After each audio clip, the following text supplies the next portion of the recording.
Assalamualaikum warahmatullahi wabarakatuh. Bismillahirrahmanirrahim. Alhamdulillahirabbil alamin. Wassalatu wassalamu ala asyrafil anbiya'i wal mursalin Sayyidina Muhammadin wa ala alihi wa ashabihi wa man tabi'ahu ila yaumiddin. Amma ba'du.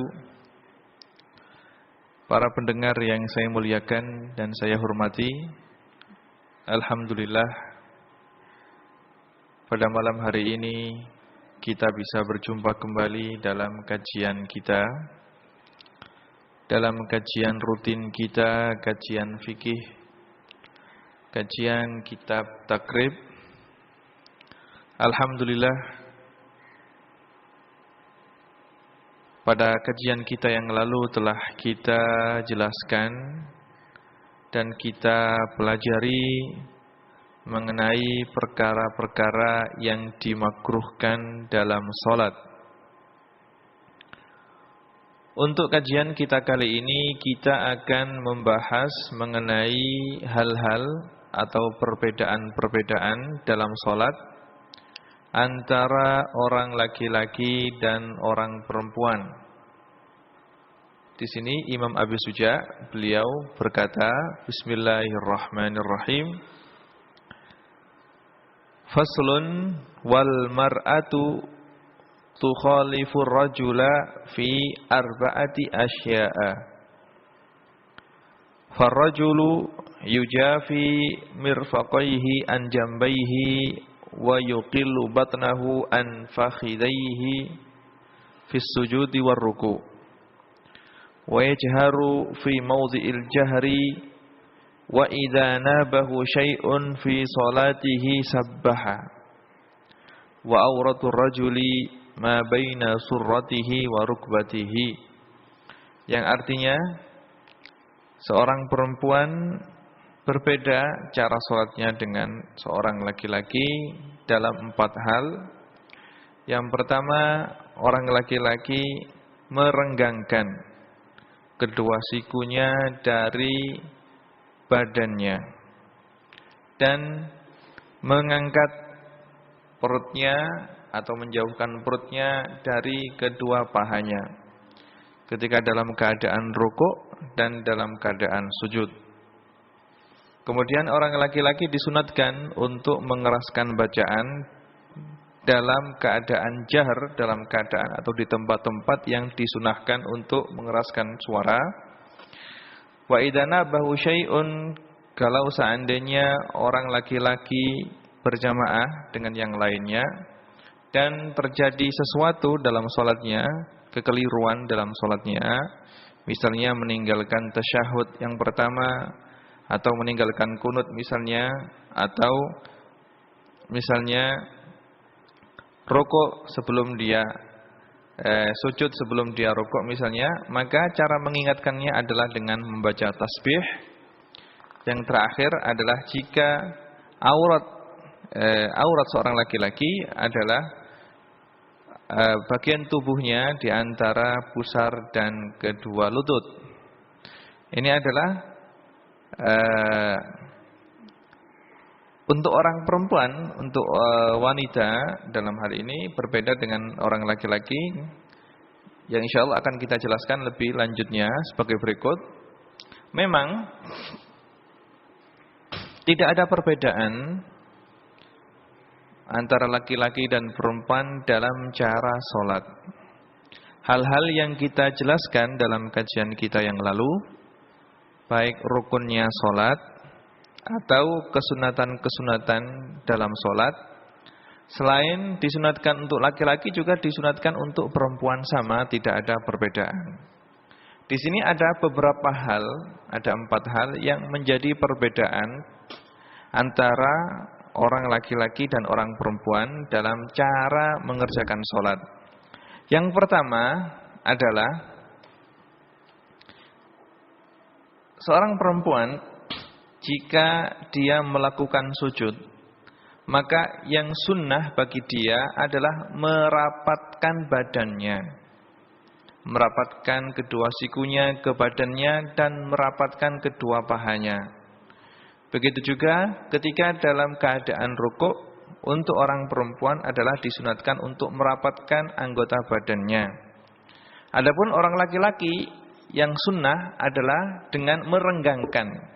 Dalam keadaan sujud disunahkan untuk merenggangkan kedua sikunya dari badannya, juga merenggangkan perut dalam keadaan sujud, mengangkat perutnya dari pahanya, jangan sampai perutnya menyentuh paha, dan juga merenggangkan lututnya di antara dua lutut. Ini adalah cara sholatnya orang laki-laki. Dari dalam keadaan rukuk, orang laki-laki adalah merenggangkan tangannya, juga mengangkat sedikit perutnya.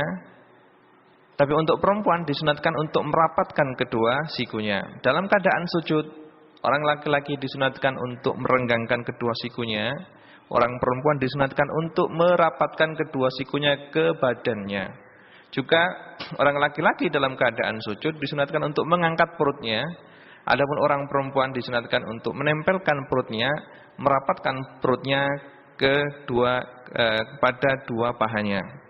Hal ini adalah sebagaimana dalam sebuah hadis yang diriwayatkan oleh Imam Al-Baihaqi, bahwasanya Rasulullah SAW pada suatu ketika jalan dan menemukan jalan, kemudian berpapasan dengan dua orang perempuan yang lagi dalam keadaan sholat. Kemudian ketika Rasulullah SAW melihat cara kedua perempuan ini sholat, beliau mengingatkan, "Idza sajadtuma fadhamma ba'dhal lahmi ilal ardi, fa innal mar'ata laysat fi dzalika karrajuli." Rasulullah SAW ketika beliau melihat cara sholat kedua sahabat beliau putri ini, beliau mengingatkan bahwasanya jika kamu sujud, maka rapatkan badanmu, rapatkan kedua sikumu kepada badanmu, dan rapatkan perutmu kepada kedua paha, ya. Karena sesungguhnya orang perempuan dalam hal ini berbeda dengan orang laki-laki, ya. Dari hadis ini bisa kita ketahui bahwasanya yang sunnah untuk orang perempuan adalah merapatkan tubuhnya. Adapun orang laki-laki yang sunnah adalah untuk merenggangkan kedua sikunya. Hikmahnya adalah karena orang perempuan itu biar lebih khusyuk, dan maka keadaan yang sedemikian ini adalah membantu seorang perempuan untuk lebih khusyuk. Adapun orang laki-laki, keadaan yang renggang itu adalah membantu mereka untuk lebih khusyuk lagi. Hal yang kedua yang menjadi perbedaan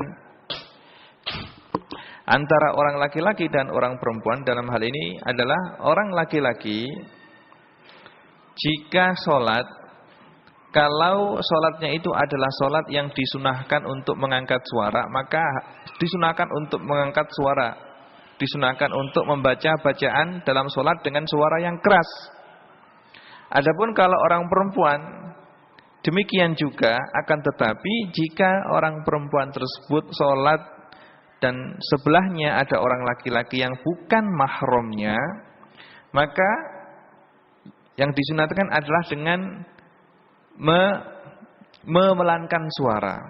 Jadi seperti yang kita jelaskan pada pelajaran kita yang lalu, bahwasanya sholat 2 rakaat, ya. Rakaat yang pertama dan rakaat yang kedua pada salat maghrib, juga rakaat pertama pada rakaat dan rakaat kedua pada salat isya, juga rakaat yang pertama dan rakaat kedua pada salat subuh. Begitu juga salat malam-malam yang lain disunatkan untuk mengangkat suara, untuk mengeraskan suara.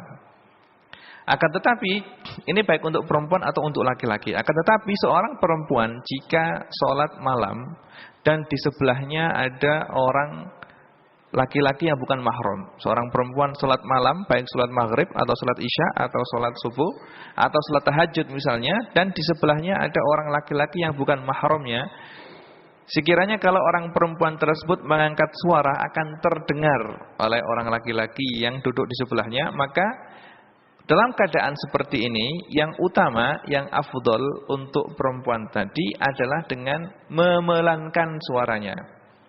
Memelankan suaranya sehingga suara perempuan tadi tidak terdengar oleh lelaki yang duduk di sampingnya. Karena apa? Karena bagaimanapun Hal itu adalah untuk menghindari fitnah,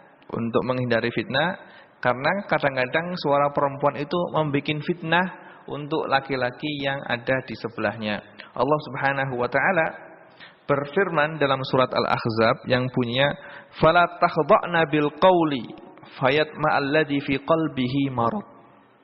Fala takhdha'na maksudnya adalah janganlah kamu melemaskan ucapan kamu. Fayatma'ul ladzi fi qalbihi marad, maka orang yang hatinya sudah keracunan, banyak racunnya, yang banyak setannya akan tergoda dengan suara kamu. Jadi ini menandakan bahwasanya suara perempuan itu sendiri adalah fitnah. Maka yang dituntut dalam keadaan seperti ini adalah untuk memelankan suaranya, jangan sampai mengeraskan suara.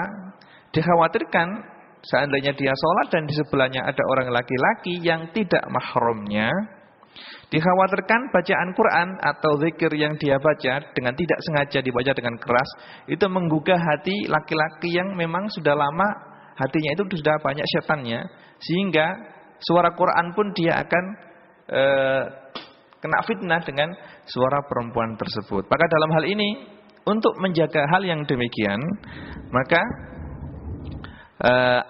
para fuqaha menyarankan kalau seorang perempuan itu sholat dan di sebelahnya ada orang laki-laki yang bukan mahram, maka hendaknya perempuan tadi tidak mengeraskan suara sehingga orang laki-laki yang duduk di sebelahnya atau yang berada di sebelahnya tidak mendengarkan bacaannya, karena bagaimanapun bacaan perempuan ini kadang-kadang bisa menimbulkan fitnah bagi orang yang mendengarkannya.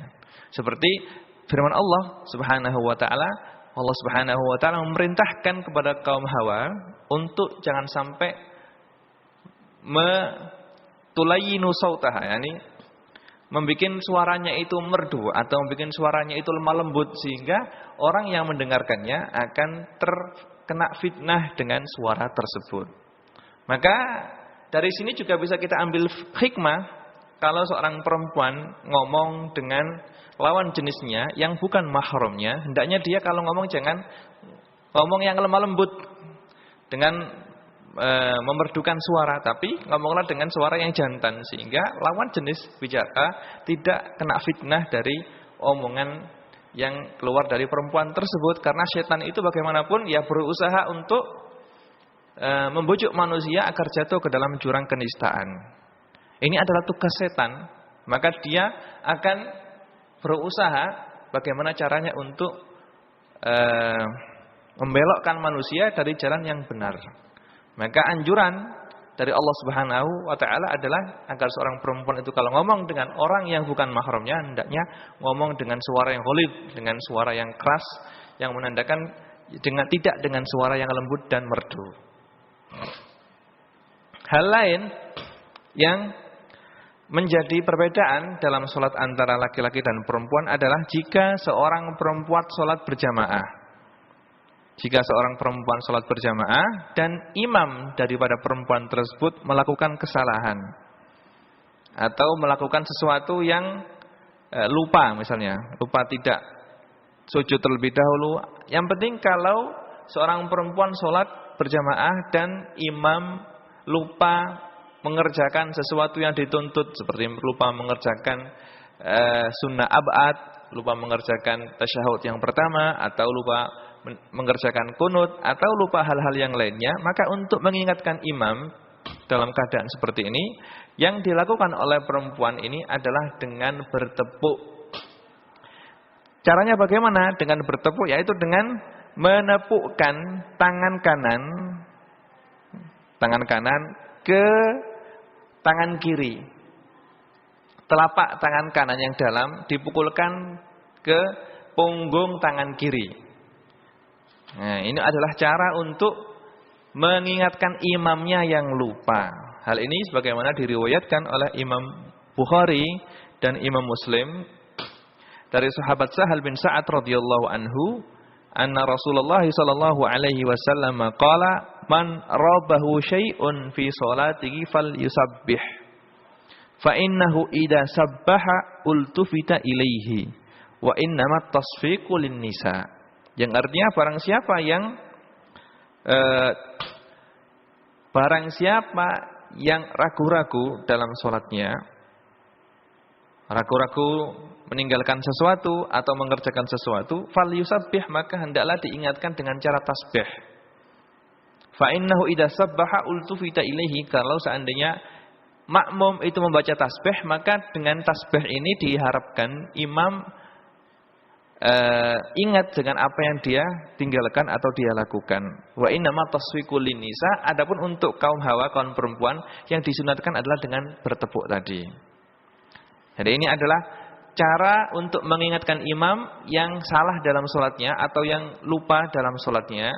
Maka untuk orang laki-laki dengan mengucapkan tasbih. Kalau misalnya imamnya dari iktidal langsung rukuk tanpa membaca doa qunut, maka diingatkan subhanallah, subhanallah, subhanallah, dengan tujuan membaca zikir misalnya, dengan tujuan membaca zikir atau dengan tujuan tidak ada tujuan sama sekali. Maka dalam hal ini imam tersebut kalau diingatkan dia akan ingat. Itu kalau makmumnya laki-laki. Tapi kalau makmumnya perempuan, yang dilakukan adalah dengan menepukkan tangan kanan di atas punggungnya tangan kiri. Tangan kiri. Ini adalah cara untuk mengingatkan imam yang kelupaan atau mengerjakan sesuatu yang dilarang dalam sholat. Yang keempat, perkara yang keempat yang menjadi perbedaan antara orang laki-laki dan orang perempuan dalam sholat adalah bahwasanya semua badan orang perempuan adalah aurat. Seperti yang kita terangkan dalam kajian kita yang lalu, semua badan orang perempuan adalah aurat dalam sholat, tidak boleh dibuka kecuali wajah dan kedua telapak tangan. Karena Allah Subhanahu wa taala telah berfirman, "Wala yubdina zinatahunna illa ma dhahara minha." Dan janganlah perempuan-perempuan itu menampakkan perhiasan mereka atau tempat-tempat perhiasan mereka kecuali apa yang terlihat dari mereka.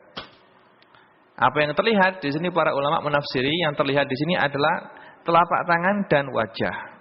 Telapak tangan dan wajah. Imam Abu Dawud dan yang lainnya meriwayatkan hadis dari Ummu Salamah radhiyallahu anha, annaha sa'alat Nabiya sallallahu alaihi wasallam, "Atusallil mar'atu fi dhir'in wa khimarin wa laysa 'alaiha izarun?" Qala idza kana dhir'u sabighan yughti dhuhura qadamaiha. Ummul Mukminin Ummu Salamah radhiyallahu anha bertanya kepada Rasulullah sallallahu alaihi wasallam, "Wahai Rasulullah, seorang perempuan itu apakah boleh sholat dengan memakai baju dan memakai kerudung tanpa memakai sarung? Apakah boleh?" Maka Rasulullah sallallahu alaihi wasallam menjawab, "Boleh, selagi baju tersebut baju yang panjang bisa menutupi semua kakinya, maka boleh." Jadi meskipun sholat tanpa pakai sarung, boleh pakai baju saja, tapi dengan syarat baju tersebut baju panjang sehingga baju tersebut menutupi semua kaki. Begitu juga memakai khimar, memakai kerudung. Cukup, yang penting semua anggota badannya perempuan dalam sholat adalah aurat kecuali telapak tangan dan wajah. Adapun auratnya orang laki-laki dalam sholat seperti yang kita jelaskan kemarin adalah yang harus ditutup ketika sholat adalah antara pusar dengan lutut. Kalau orang laki-laki sholat dan sudah menutup bagian tubuhnya antara pusar dan kedua lututnya, maka sholatnya sudah sah. Sholatnya sudah sah. Imam Daruqutni dan Imam Baihaqi meriwayatkan sebuah hadis dari Rasulullah sallallahu alaihi wasallam. Rasulullah sallallahu alaihi wasallam telah bersabda, "Ma fawqa rukbataini minal awrah wa ma asfala minas surrati minal awrah." Yang artinya apa yang di atas kedua lutut adalah aurat dan apa yang ada di bawahnya pusar adalah aurat pula. Ini mengenai auratnya orang laki-laki. Juga Imam Bukhari telah meriwayatkan sebuah hadis dari sahabat Jabir radhiyallahu anhu bahwasanya sahabat Jabir melihat Rasulullah sallallahu alaihi wasallam salat dengan memakai satu baju saja. Yaitu beliau memakai satu baju saja tanpa memakai sarung, tapi memakai satu baju yang menutupi antara lutut dan dada beliau. Ini menandakan bahwasanya antara lutut dan antara lutut dan pusar adalah aurat yang wajib untuk ditutup untuk orang laki-laki, ya. Tapi untuk orang perempuan semua badannya adalah aurat kecuali wajah dan kedua telapak tangan. Hal yang kelima yang menjadi perbedaan antara orang laki-laki dan perempuan di sini adalah bahwasanya orang laki-laki itu disunatkan untuk azan. Jadi kalau orang laki-laki mau mengerjakan sholat maka disunahkan untuk azan dan qomat. Seperti yang kita jelaskan kemarin, azan ini sunnah untuk orang laki-laki. Adapun kalau orang perempuan, maka yang sunnah bagi mereka adalah iqamah saja, qomat saja. Tidak disunatkan untuk mengumandangkan azan. Azan itu untuk orang laki-laki saja. Inilah 5 hal yang menjadi perbedaan antara orang laki-laki dan perempuan dalam sholat, dalam mengerjakan sholat. Seperti yang saya jelaskan dalam kajian kita yang lalu, bahwasanya semua hal yang kita terangkan, baik rukun-rukunnya sholat, atau syarat-syaratnya sholat, atau hal-hal yang disunahkan dalam sholat, laki-laki dan perempuan hukumnya sama. Cuma dalam 5 hal ini saja, di sana ada perbedaan.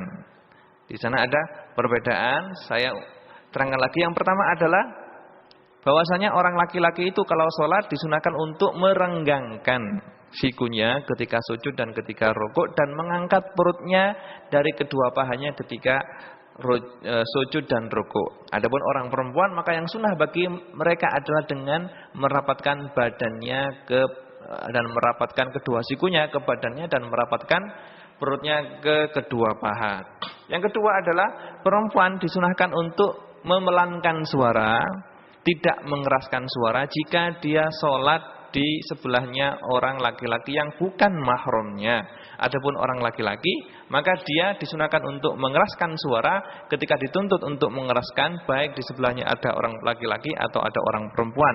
Yang ketiga adalah jika terjadi sesuatu, jika ada jamaah perempuan, maka jika imam mengerjakan sesuatu yang salah, maka cara untuk mengingatkannya adalah dengan bertepuk. Dengan bertepuk yang seperti saya sebutkan tadi, dengan memukulkan tangan kanan ke punggung tangan kiri.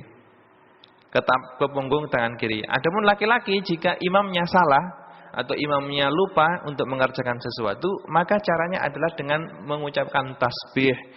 Cara mengingatkan imam adalah dengan mengucapkan tasbih. Yang keempat, semua badan perempuan adalah aurat kecuali wajah dan kedua telapak tangan. Untuk orang laki-laki auratnya adalah antara lutut dan pusar. Hal yang kelima yang menjadi perbedaan adalah orang laki-laki dituntut untuk mengumandangkan azan dan iqamah. Adapun orang perempuan dituntut untuk iqamah saja, tidak disunatkan untuk mengumandangkan azan.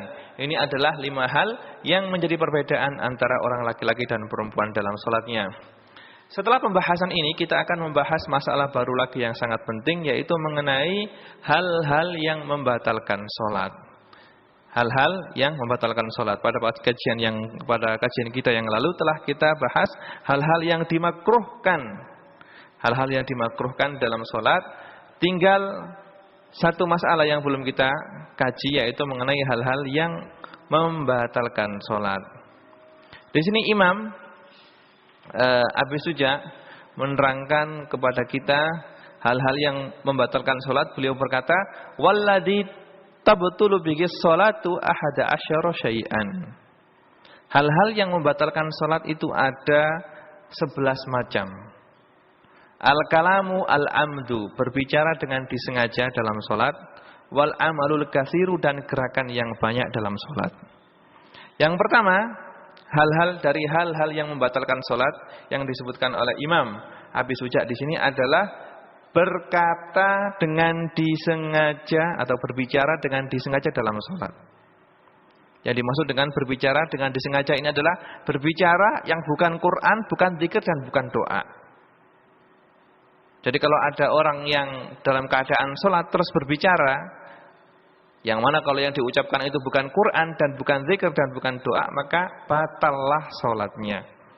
Hal ini sebagaimana dalam hadis yang diriwayatkan oleh Imam Bukhari dan Imam Muslim dari sahabat Zaid bin Arqam radhiyallahu anhu, qala kunna natakallamu fis sholati yukallimu ahaduna akhahu fi hajatihi hatta nazalat hadhil ayatu hafidu 'ala sholawati wa sholatil wusta wa qumu lillahi qanitin.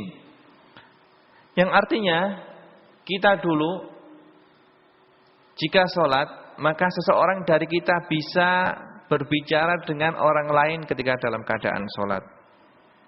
Sehingga turunlah firman Allah Subhanahu wa taala, hafidu 'ala sholawati, jagalah salat-salat kamu, wassalatil wusta, dan salat yang penengah, salat asar ya, wa qumu lillahi qanitin, dan salatlah kepada Allah Subhanahu wa taala dengan dalam keadaan yang khusyuk dan diam.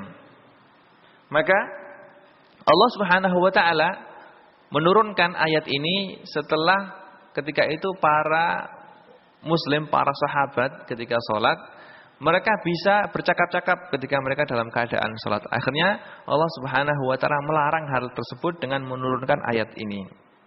Imam Muslim meriwayatkan hadis dari sahabat Muawiyah bin Hakam As-Sulami radhiyallahu anhu, anna Nabiy sallallahu alaihi wasallam qala lahu wa qad syammat atisan fi salatihi inna hadhihi sholata la yasluh fiha syai'un min kalamin nas. Innama huwa tasbihun wa takbirun wa qiraatul Qur'an. Ketika itu sahabat Muawiyah bin Hakam As-Sulami, beliau ini adalah sahabat yang tinggal jauh dari Madinah, dan suatu ketika beliau ingin ziarah ke Madinah, ingin bertemu dengan Rasulullah sallallahu alaihi wasallam. Dan ketika beliau datang ke Madinah, beliau langsung menuju ke masjid. Ketika beliau datang di masjid, ketika itu para sahabat sedang melakukan sholat berjamaah bersama Rasulullah sallallahu alaihi wasallam. Dan ketika dalam keadaan sholat, maka salah seorang dari jamaah yang sholat di situ bersin. Akhirnya sahabat Muawiyah bin Hakam ini membaca doa untuk orang tersebut, yarhamkumullah. Membaca doa untuk orang tersebut dengan membaca yarhamkumullah. Akhirnya sahabat-sahabat yang lain yang dalam keadaan sholat itu semuanya memandang kepada dia, heran. Memandang dengan pandangan heran. Akhirnya beliau berkata, kenapa kamu kok mandang ana semuanya? Ada apa ini? Maka semuanya diam. Terus meneruskan salatnya. Lah setelah salat selesai, baru Rasulullah sallallahu alaihi wasallam menegur sahabat Muawiyah bin Hakam dan berkata, "Inna hadhihi sholata la yasluh fiha syai'un min kalamin nas." Wahai Sufwan, wahai Muawiyah bin Hakam, ketahuilah bahwasanya salat itu tidak diperbolehkan untuk berbicara. Sesungguhnya salat itu adalah khusus untuk membaca tasbih dan membaca takbir dan membaca Quran. Nah, dari ini maka bisa kita ketahui ulama mengatakan bahwasanya berbicara ketika sholat adalah membatalkan sholat. Dan ulama Syafi'iyah mengatakan yang dimaksud dengan berbicara di sini adalah mengucapkan dua huruf ketika sholat. Meskipun dua huruf tersebut tidak bisa difaham. Jadi kalau ada orang yang mengucapkan dua huruf AB dalam sholatnya, berkata AB, maka batallah sholatnya. Meskipun kedua huruf tersebut tidak bisa difaham, tidak mempunyai arti. Atau mengucapkan satu huruf panjang, berkata maka batal juga sholatnya. Meskipun tidak bisa difaham. Atau mengucapkan satu huruf yang bisa difaham, qi. Kalau dalam bahasa Arab, qi dari waqo, yaqi wiqayatan, qi jagalah, qi punya arti jagalah, maka ini sudah membatalkan sholat. Jadi mengucapkan atau berbicara dengan dua huruf dalam sholat membatalkan sholat. Membatalkan sholat. Tapi dengan syarat ucapan atau bicara yang dilakukan ini adalah disengaja. Orang tersebut disengaja dan tahu kalau hal itu membatalkan sholat. Tahu kalau hal itu membatalkan sholat. Adapun kalau dia ngomong di sholat tanpa dia sadari, lupa kalau dia dalam keadaan sholat, maka omongan ini atau bicara ini tidak membatalkan sholat. Kecuali kalau bicara tersebut dianggap bicara yang panjang, yaitu kalau sudah lebih dari 6 kalimat. Kalau sudah lebih dari 6 kalimat, maka batallah sholatnya. Kalau dilakukan dalam keadaan lupa atau tidak ngerti. Tidak ngerti, orang jahil, tidak ngerti. Tidak ngerti misalnya kalau orang tersebut orang yang jauh dari ulama atau orang yang baru saja masuk Islam sehingga dia belum mengerti cara-cara sholat dan sesuatu yang membatalkan sholat dengan sempurna. Maka dalam keadaan ini kalau omongan yang diucapkan itu banyak, maka batallah sholatnya. Dan ukuran banyak ini adalah kalau omongan tersebut sudah lebih dari 6 kalimat.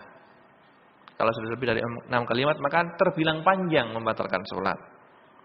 Adapun kalau dia itu mengucapkan kalimat tersebut diucapkan dengan sadar dan tahu hukum, maka dengan mengucapkan 2 huruf saja batallah sholatnya.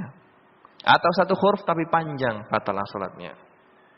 Adapun dehem, tanahnuh gini, atau ketawa, atau nangis, atau merintih, atau misalnya batuk misalnya, kalau hal-hal ini tidak keluar dari ucapan-ucapan tersebut 2 huruf, maka tidak batal sholatnya. Misalnya orang yang dehem-dehem, kalau ketika dehem itu sampai keluar 2 huruf, maka batallah sholatnya.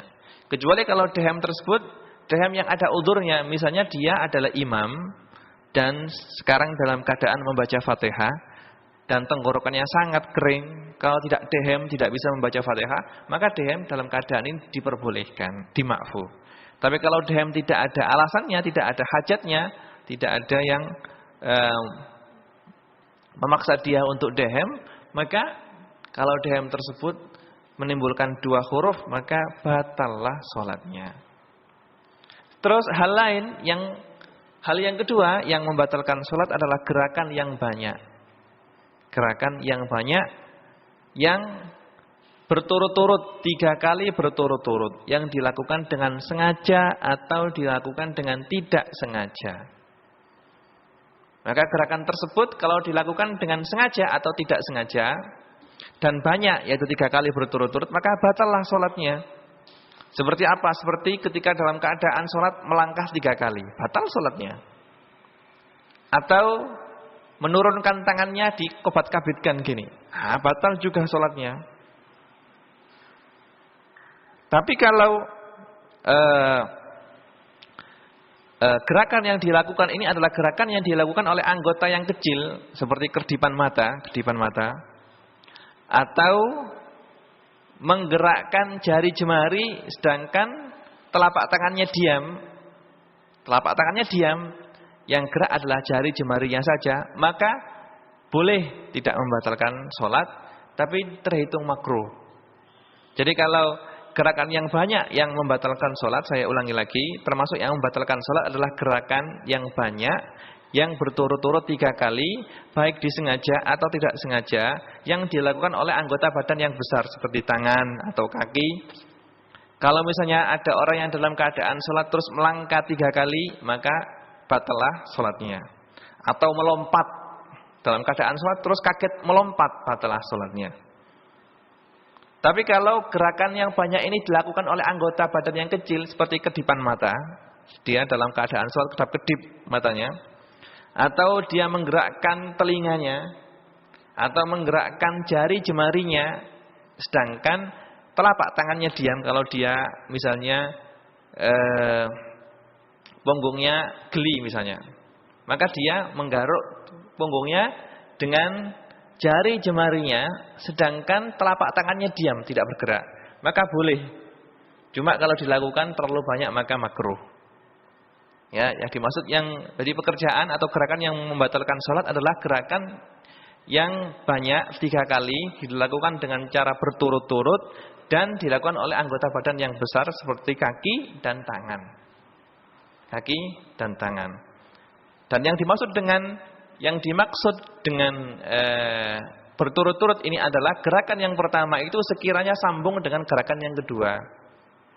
Tapi kalau misalnya gerakan yang pertama ini tidak sambung dengan gerakan yang kedua, maka tidak terbilang gerakan yang berturut-turut. Misalnya kalau ada orang sholat berjamaah, terus di depannya itu ada barisan yang kosong, maka disunatkan bagi orang yang di belakang untuk memasuki barisan yang kosong tersebut. Lalu caranya bagaimana? Caranya dia maju, melangkah satu kali dengan mengangkat kaki kanan, terus mengangkat kaki kiri. Ini 2 gerakan. Terus diam.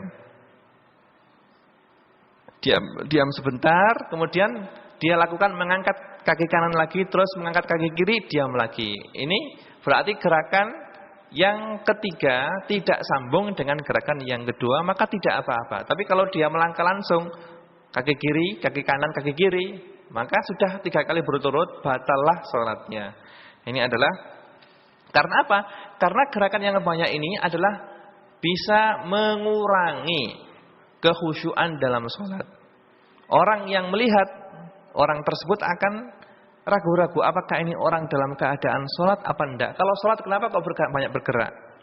Kenapa banyak bergerak? Dan orang yang biasanya dalam sholat itu banyak gerak-geriknya, itu adalah orang yang tidak khusyuk. Suatu ketika Rasulullah SAW melihat seseorang yang sholat, terus gerakannya banyak, sedikit-sedikit garuk-garuk, sedikit-sedikit garuk-garuk. Akhirnya Rasulullah SAW bersabda, "Lau khosya'a qalbuhu la khosya'at jawarihuhu." Seandainya orang yang sholat ini khusyuk hatinya, maka insya Allah semua anggota badannya akan ikut khusyuk juga.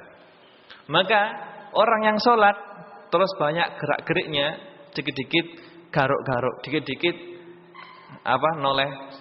Ini adalah menandakan bahwasanya orang tersebut tidak khusyuk dalam sholatnya. Seandainya dia khusyuk dalam sholatnya, benar-benar menghayati dan mengangan-angan apa yang diucapkan, maka dia akan khusyuk. Karena Quran dan doa-doa yang diucapkan oleh orang tersebut adalah mengandung makna yang sangat tinggi sekali. Yang sangat tinggi sekali untuk mengagungkan Allah Subhanahu wa taala. Dia juga harus sadar bahwasanya ketika dia sholat, dia itu adalah berhadapan dengan Allah Subhanahu wa taala. Lagi munajat. Lagi menghadap pada Allah Subhanahu wa taala. Kita saja kalau menghadap pada presiden, maka kita tidak bisa berbicara dengan seenaknya sendiri. Maka apalagi dalam keadaan sholat menghadap pada Allah Subhanahu wa taala. Hal yang ketiga yang membatalkan sholat yang disebutkan oleh Imam Abi Suja di sini adalah wal hadas, dan datangnya hadas. Ketika dalam keadaan sholat terus kentut misalnya, maka batallah sholatnya. Batallah sholatnya. Karena apa? Karena hadas ini adalah membatalkan wudu. Sedangkan syarat sahnya sholat adalah harus ada toharoh. Kalau tidak ada toharohnya, maka sholat tidak sah. Sholat tidak sah. Rasulullah SAW telah bersabda, sebagaimana dalam hadis yang diriwayatkan oleh Imam Abu Dawud dan yang lainnya. Rasulullah SAW telah bersabda, "Idza fasa ahadukum fi sholatihi falyansorif, falyatawadda wal yu'id sholatahu." Yang artinya, jika salah satu kamu dalam keadaan sholat terus kentut, maka hendaklah dia keluar dari sholatnya dan wudu, kemudian mengulangi sholatnya kembali. Dan hal ini adalah telah menjadi kesepakatan atau ijma' di antara para ulama, kalau orang dalam keadaan sholat terus keluar hadas, maka batallah sholat yang dia lakukan. Terus hal lain yang membatalkan sholat adalah hudusun najasa. Terkena najis ketika dalam keadaan sholat. Jadi ketika dalam keadaan sholat terus terkena najis. Misalnya dia ketika dalam sholat terus kejatuhan tai cecak misalnya. Kalau misalnya tai cecak itu tai kering, maka harus dihilangkan langsung. Langsung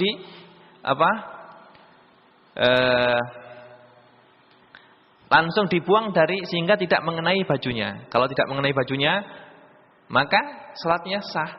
Tapi kalau misalnya tai cecak tersebut itu adalah basah dan mengenai bajunya dan tidak dimakfu, maka batallah salatnya seketika itu juga. Karena apa? Karena seperti yang saya jelaskan bahwasanya toharoh, bersih dari hadas dan najis adalah syarat sahnya sholat. Jika orang yang sholat terkena najis, dan najisnya tidak dimakfu, seperti najis yang basah, maka batallah salatnya seketika itu juga. Ketika itu juga. Tapi kalau yang jatuh itu adalah najis yang kering, sekiranya bisa dihilangkan langsung, tidak menempel ke bajunya, maka tidak batal salatnya. Tidak batal salatnya. Atau misalnya dia mempunyai bisul misalnya. Mempunyai bisul. Terus dalam keadaan salat bisulnya itu pecah sehingga keluar darah semua. Maka salatnya harus dibatalkan dan mencuci bisulnya, jangan sampai darah yang tercecer itu yang keluar dari bisulnya mengotori masjid. Jadi kalau dia dalam keadaan salat terus bisulnya pecah, terus darahnya keluar semuanya, maka batallah salatnya. Seandainya dia salat terus baju yang dia kenakan itu baju yang najis, tidak diketahui, setelah salat baru dia ingat bahwasanya baju yang dia pakai itu baju najis, maka dia wajib untuk mengulangi salatnya. Atau misalnya dia dalam keadaan salat, ketika salat tidak tahu bahwasanya baju yang dia pakai terkena najis. Terus setelah selesai salat baru ketahuan bahwasanya sarungnya itu ketika jalan ke masjid tadi itu kena, misalnya kena comberan, kena kencing misalnya. Maka kalau sudah tahu seperti ini, maka dia wajib untuk mengulangi salatnya. Untuk hal lain yang membatalkan salat adalah seperti yang disebutkan oleh Imam Abi Syuja di sini adalah inkisyaful aurah wa taghyirun niyyah, dan insyaallah untuk hal-hal yang membatalkan salat yang lainnya akan kita sambung pada kajian kita yang akan datang. Nasallallahu subhanahu wa taala ayyarzuqna ilman nafi'a wa yaj'al ilmana hujjatan lana. Di sini sebelum kita tutup kajian kita ada pertanyaan dari seorang pendengar setia kita. Beliau ini bertanya mengenai masalah nasab anak zina. Mohon dijelaskan beserta khilafnya. Untuk anak zina perlu diketahui bahwasanya anak zina tidak bisa dinasabkan kepada bapaknya. Yaitu kalau ada orang yang berzina, naudzubillah, seorang perempuan berzina dengan orang laki-laki, terus dari perzinaan tersebut menghasilkan anak haram, maka anak tadi yang lahir dari hasil perzinaan tadi tidak bisa dinisbatkan kepada laki-laki yang telah berzina dengan ibunya tadi itu, tidak bisa. Karena apa? Karena Rasulullah SAW telah bersabda seperti dalam hadis yang sahih, al-waladu lil firashi walil akhiril hajar. Anak yang dinisbatkan kepada bapaknya adalah anak yang resmi. Adapun untuk orang yang zina, maka dia harus dirajam dengan hajar. Dari hadis ini, para ulama mengatakan, anak hasil zina tidak bisa dinisbatkan kepada bapaknya. Jadi anak zina itu tidak punya bapak. Bapaknya itu siapa? Tidak ada. Karena bapaknya yang menghamili ibunya tadi itu bukan, tidak terbilang bapak. Dan dinisbatkan kepada siapa? Dinisbatkan kepada ibunya. Dinisbatkan kepada ibunya.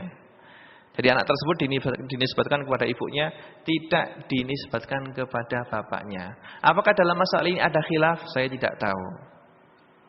Saya tidak tahu apakah ada khilaf apa enggak. Tapi setahu saya dalam masalah ini tidak ada khilaf bahwasanya anak hasil zina tidak bisa dinisbatkan kepada bapak atau kepada orang yang telah berzina dengan ibunya tadi itu. Nah, mudah-mudahan Allah Subhanahu wa taala selalu menjaga kita dan semua keluarga kita, juga handai tolan kita agar tidak terjerumus kepada perzinaan. Bahwasanya perzinaan ini adalah perbuatan yang sangat keji. Allah Subhanahu wa taala menyebutnya fahisyah.